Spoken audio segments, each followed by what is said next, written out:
Hello everyone, welcome back to RCH Builders. So today I am back down here at the house flip number 1, the project that is mine of course, versus doing it for a customer, and have finally got an actual full-on plan as far as what we're planning on doing with the layout in here. I'm not quite going to go into that yet because it's going to be hard to explain with everything just the way it is. But I'll definitely be going into that later. Probably after the floor is down, of course, because we'll be laying out where walls go. I may somewhat explain it while putting in the floor joist, because based off the layout, it will be where I put some doubles, joists, and all that. But for today, I have got in the rest of the bolts. Remember the last time we were putting in these collar ties right here, but I only had enough bolts to do some of them. But now I've got the bolts. When we were here, we went ahead and cut all of the basically the collar ties. They're all cut, they're ready. I just got to actually take them up there and put them in place. So that's going to be the first thing I plan on doing today, is go ahead and getting all of those up so that we can then move on to the next step.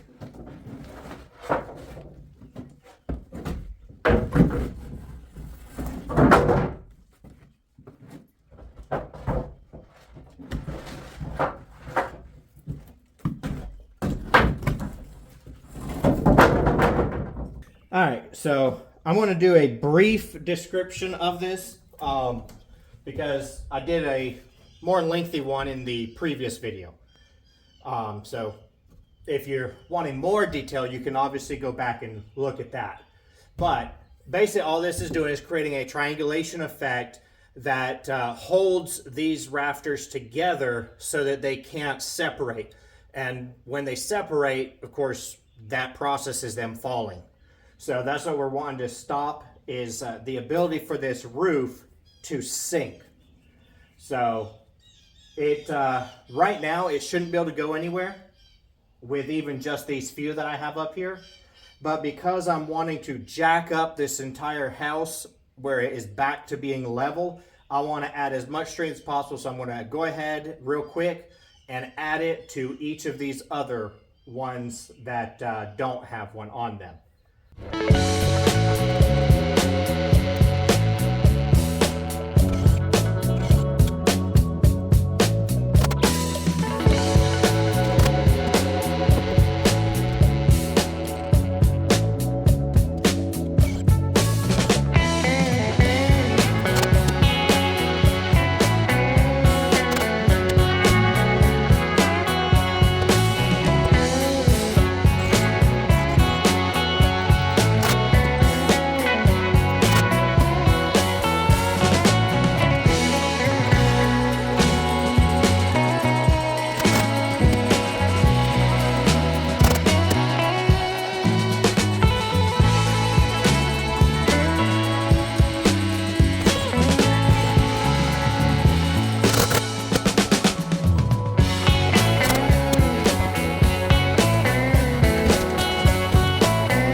Alright, that's the collar ties.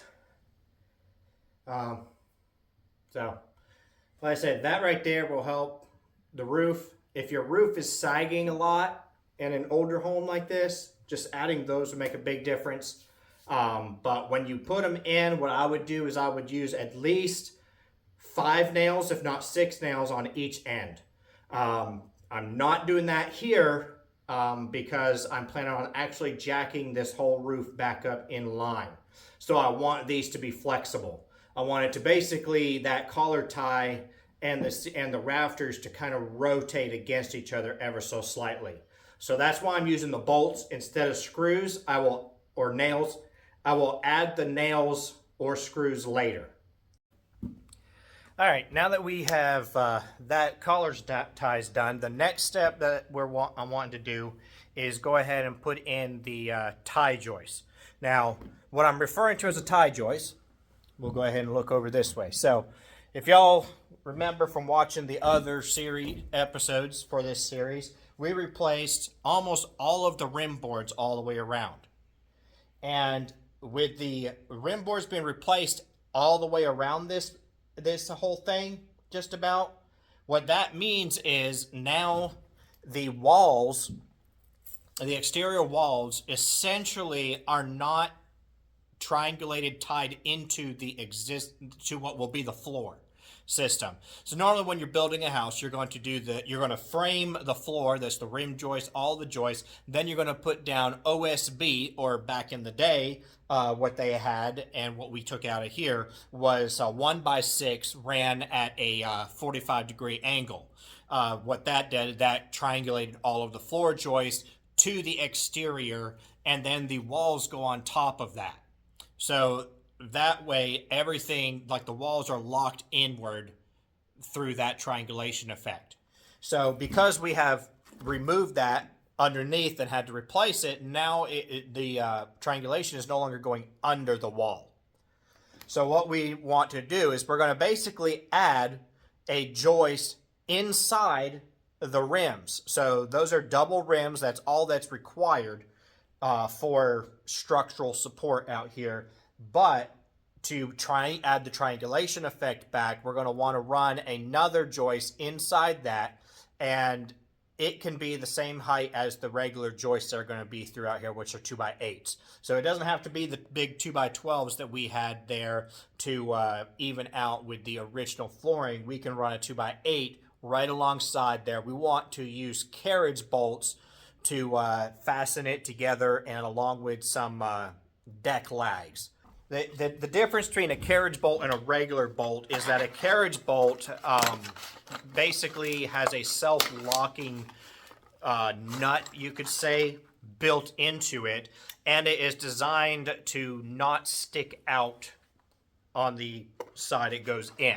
What that means, so it's got a rounded head right here that will be able to be pulled into the wood slightly so that it doesn't stick out. That way you can still run your siding up past there. And it has a square head here. So the thing with this is you want to make sure that when you drill the hole, you drill it just big enough for the bolt to go through. So if it's a 1/2-inch bolt, you want to drill a 1/2-inch hole. That way, this nut has the ability to grab the wood and lock itself in place while you tighten it down, giving you the effect that you want. So what I'm going to do is I want to use these to add that in across there but I'm going to go 4 feet anyways, and then I'll probably add just the lags in between. So that's what I'm going to get started on. I'm going to put this, I'm going to run it along the back wall. The side walls, the wall there and the wall here. So this is the back wall here. It's where the kitchen was and everything.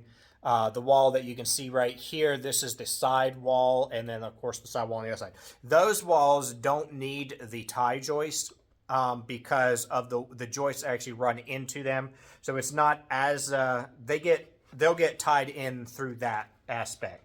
The joist being angled in, anchored into it through the hangers and all that will allow that to be held inward.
Now we just gotta put the washers, locking washers, flat washers, lock washers, and nuts on there and tighten them all down, and we'll be ready to go with that.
All right, that's the second step done.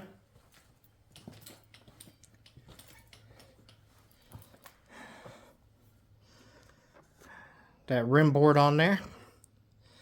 So now I got a couple options. One of them would be to go ahead and try and set a beam. And that might be what I do. Basically kind of set a beam, try and figure out exactly how high I need those piers to be. Kind of set it up there and hook it up temporarily with some foundation jacks until I run the brick. And I think that might be what I do. It's going to be interesting and fun to do single-handed, but we'll see what we can do. Okay, so first thing I did was I put a pressure treated block, 2x4 block right there to help bring it closer to the height. It's going to have to be a little higher, but I'll just have to figure out how much, and then we can shim it. But that'll at least get me something to set it on. And then for this end, I've come up with a little bit of a solution, hopefully, but what I'm going to try to do is kind of just I'm going to hang it and then try to adjust it.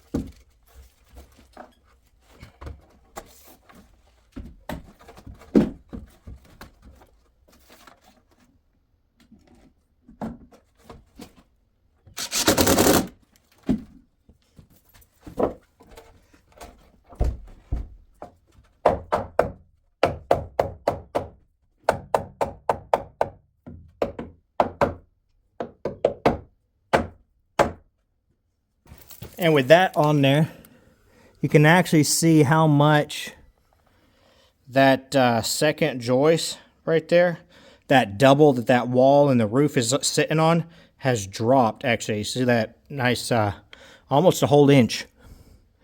But that's what we're doing this for. We're going to be picking that up. The whole floor, the whole building. Getting it all level. Now, I need to see if one of these is going to be long enough to go from down there and join this.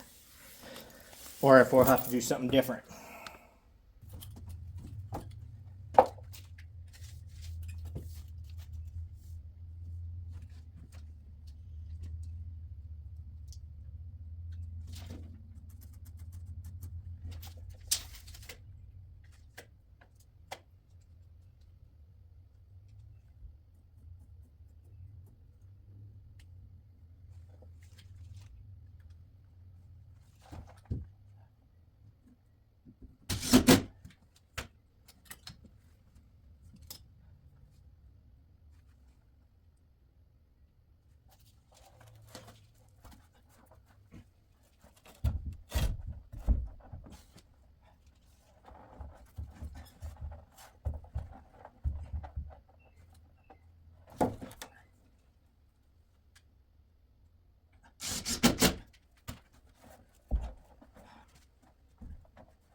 All right, that's those two together per se. I mean, they still gotta be screwed together, of course.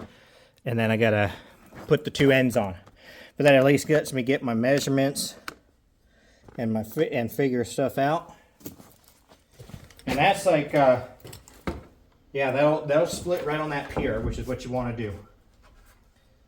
And what I'm gonna do is I'm gonna flush these up here, make sure they're both good. And I'm going to screw these together, and then I'm going to put only one screw in it so it can still pivot while I adjust the other side.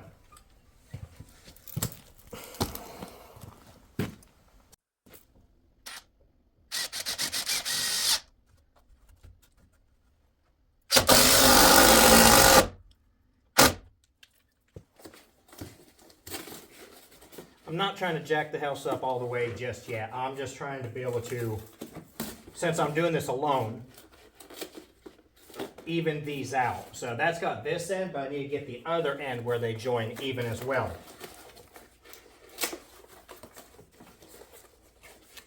So the easiest way to do that is with an extra hand. And that's what this is going to be.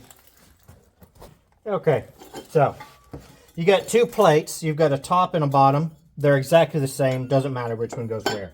So, like I say, you can use these jack systems as a permanent house foundation, but if you're wanting to do that, so this is the bottom. You can tell this is the bottom because the top goes inside of it. It'll fit inside. And the way that these will work is depending on how high you want it, you might put it in this way, you might put it in the other way. And then also this can go either way, depending on how high you need it to be. Anyway, so the bottom, you would, to make it permanent, after you get it figured out where you want it, you're going to need to anchor that into the concrete down there. And for the height that I'm going for, I think this is going to work for me like this setup. So you'll anchor that into the concrete, and then you will have to tack weld this to the plate. Let me make sure you can see that. Okay, visually, yeah, you can. So you would anchor at least 2 of these holes. You don't have to do all 4, but you need the opposing corners to be anchored. And then you need to tack weld this to the plate. Then, well, so this, like I say, I'm going to put it in this way with the holes at the bottom. These, the holes on the bottom here. And this, again, this configuration just changes depending on which way you need it. So it's that. I'm going to want to turn that about 90 degrees because that is probably where I'm going to want it. This bolt here just goes in And I'm just going to do one real quick so I can at least double check that height wise. I think I'm going to actually have to lower it one more because this is so long. So I'm going to have to lower it one more. That's why I wanted to only do one. So I'm going to turn it 90 degrees back this way so the holes will line up in the opposite direction.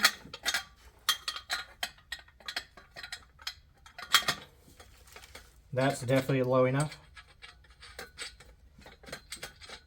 So you would put that bolt in and this bolt, and again you're supposed to tack weld these bolts so that they can't come out.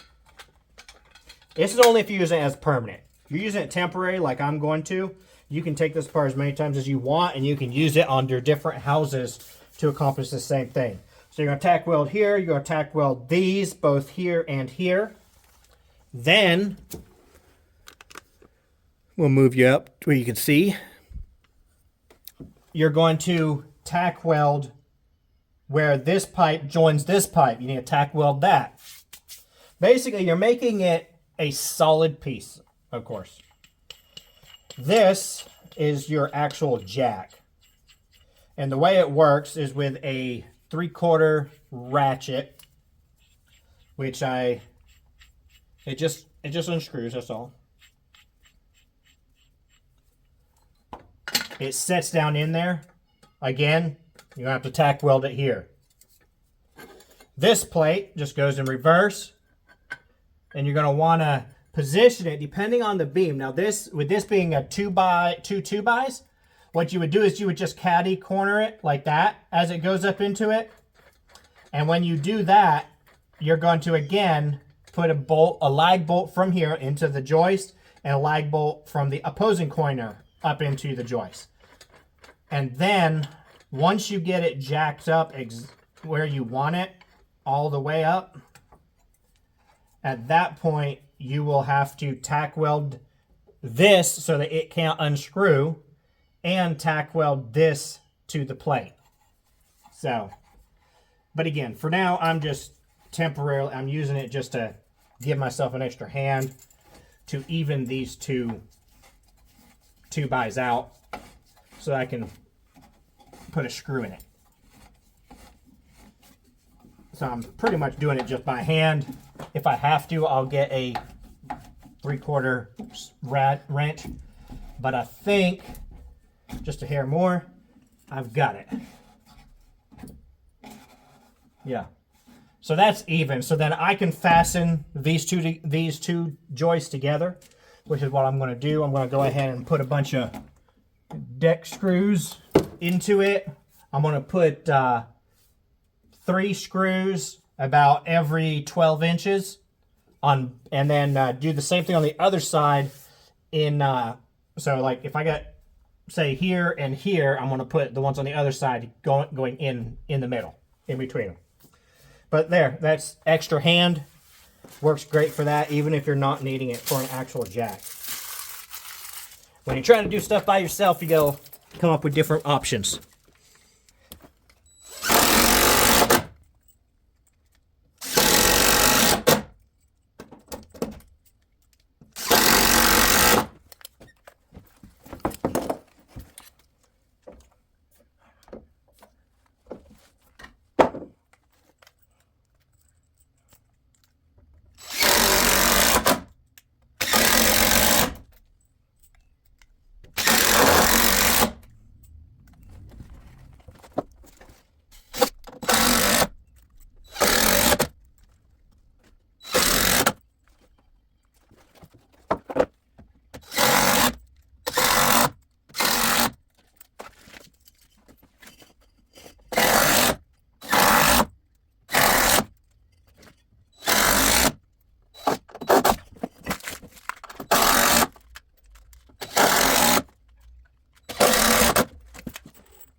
now that that one's done, we're going to need to go up underneath one more time. Well, I say one more time, but let's go up underneath and add that one right there to even that out. So get the measurement, slide it in there, and start on that.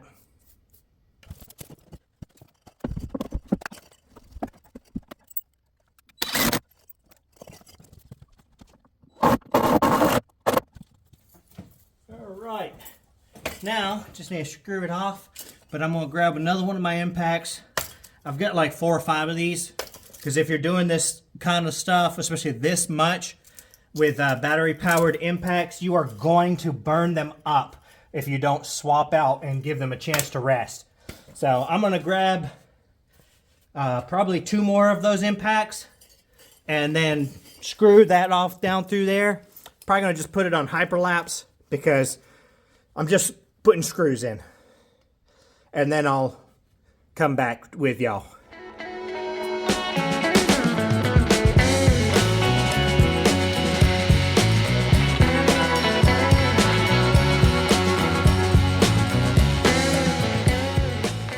Alright, now that got that all screwed together, I am going to grab this wrench real quick. I'm going to try to move this jack to where it is directly underneath this wall. And by move, I mean I'm going to just put another one in and take that one out.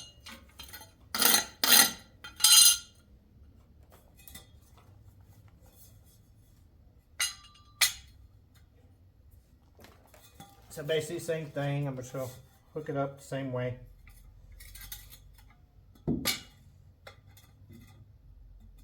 Well, somebody screwed up.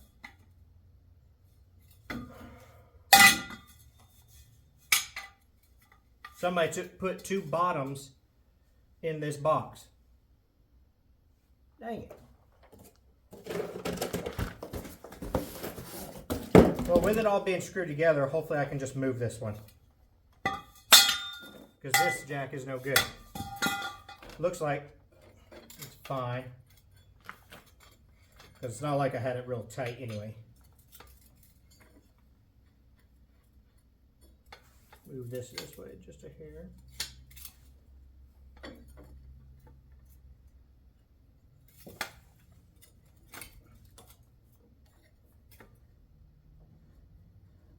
So I'll be putting that pier in here. So I want it to the far side of my footer anyways, just so that it doesn't interfere with that. Now I want to make sure I'm pushing it up in line with where it needs to be. That looks pretty good. Let me just measure it.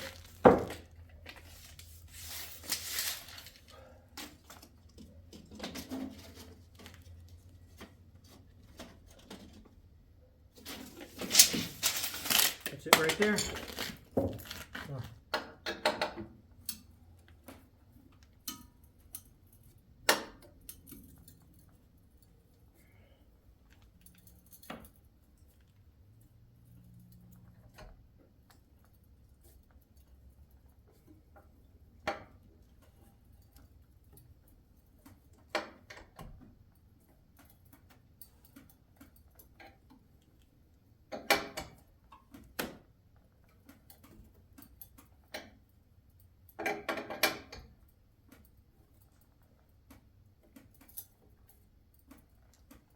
I don't know if y'all can hear it on camera, but I can hear that whole thing up top moving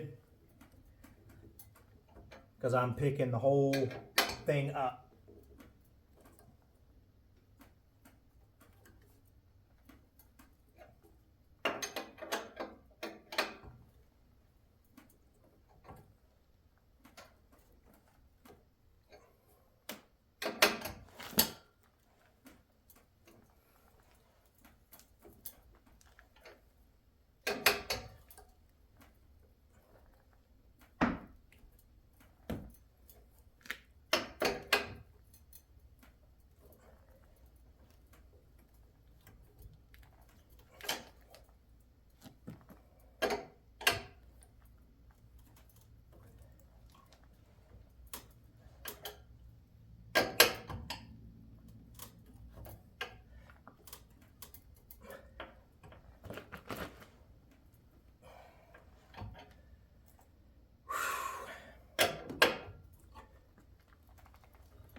All right, I'm probably going to leave it there. We've picked it up probably about 3/4 of an inch. Now, when you're jacking up a house like this, you generally don't want to go to your dead level. The reason why is because this whole thing has settled. And when you jack it up, it won't go all the way at once. So you generally want to jack it up fairly close. Then you want to let it set for like a day or two, so that everything can kind of slowly, fully lift with it. So, because basically this will lift more than what's above it, and what's above it will slowly, because of all the tension pushing up on it, will slowly go up even more. And when that happens, it'll relieve a little bit of pressure from down here, and then this might go up as well. So, that is with that. I wanted to put one down there, and I may have one, but I can't use that one. I'm going to have to return it because somebody from the factory screwed up. Like I said, I got two bottoms here. I can't slide the one pipe inside the other to adjust it. So they'll have to, it needs to go back.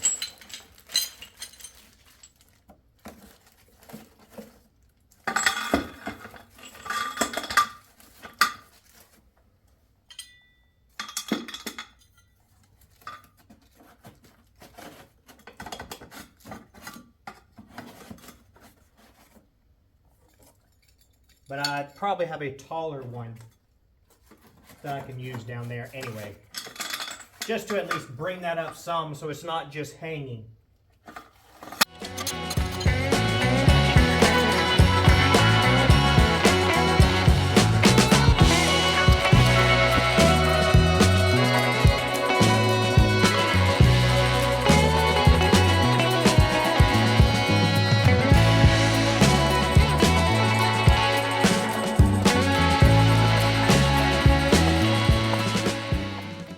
All right.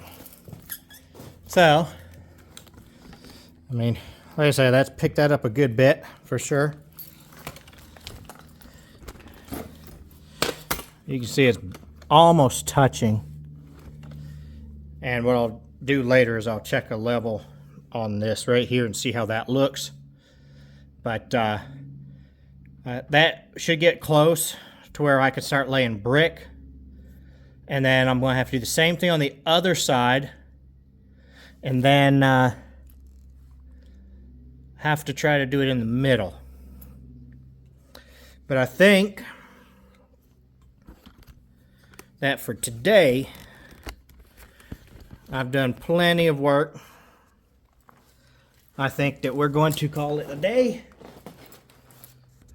And I just hope that I'm planning on trying to maneuver stuff. I don't know how well it'll work, but maneuver stuff in such a way to where I at least come out here one day a week and try to do some work, because it's like a no-win situation, really.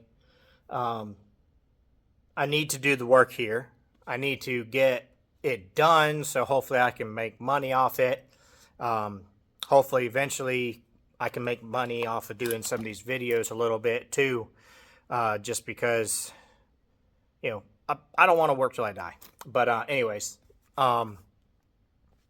as far as this itself, it's sitting here. It's not costing me money for it to sit here because I paid cash for it. I've paid cash for all the material, the little bit of materials that I have used. But at the same time, it's not making me money. So with that aspect, it's not really an asset yet. It's really more of a liability. And my other, the actual construction jobs that we're doing, that's what we try to make money off of. But it's even hard doing that sometimes. So many people don't realize just how much it costs to do stuff. So, and they hear lots of people who are willing to do it for really cheap. If you watch my videos, you see that I don't skimp. I do it by the book and above. Usually above. By the book is a minimum in my opinion. But most people who think that by the book is a standard that you only have to do when you might get caught. And otherwise, they're going to do the bare minimum that they think they can get scraped by with. So, with that being the case, I mean, it's hard to compete with people who do that. So, but other than that, that's going to be it for this video. With how long it is, maybe I'll get a really long video out of this, or maybe I'll end up having to split up into two. We'll just see. But I'm going to try to see what I can do about doing it. So, might be real long. But, hope you all have enjoyed watching. Like, subscribe, and we'll see you the next time.